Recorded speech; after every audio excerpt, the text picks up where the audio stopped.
On today's date, December 21st, 1777, people were just settling in at Valley Forge. And if you stood on the Pennsylvania countryside on that day, you wouldn't have seen glory, you wouldn't have seen victory.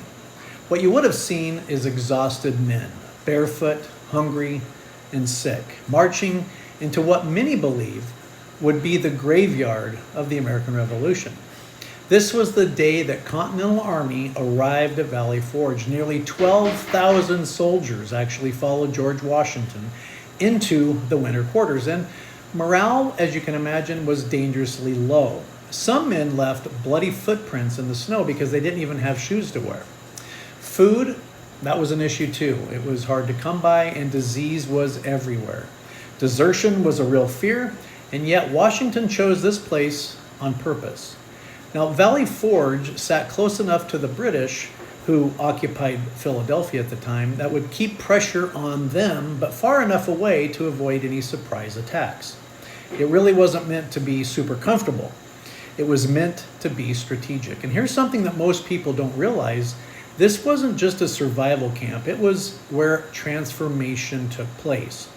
And although the soldiers suffered, Washington was fighting a quieter battle behind the scenes.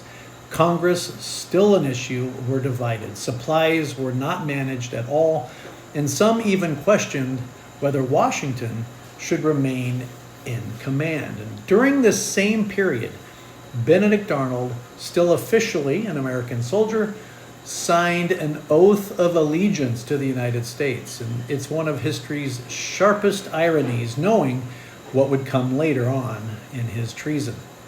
Also at Valley Forge, there were men that were there to help shape the nation beyond the battlefield. Henry Knox, his most trusted artillery commander, Alexander Hamilton, who was serving as Washington's aide-de-camp, learning leadership up close and firsthand. And Baron von Steuben, who would soon arrive and turn the struggling army into a very disciplined fighting force. And by the time the spring came, this was no longer a ragtag militia. It was an army.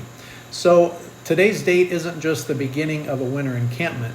It's actually the moment that the American cause either hardens or breaks. And somehow, against all odds, they become amazing, and it hardened the resolve. Because independence wasn't forged in victory first. It was forged in endurance.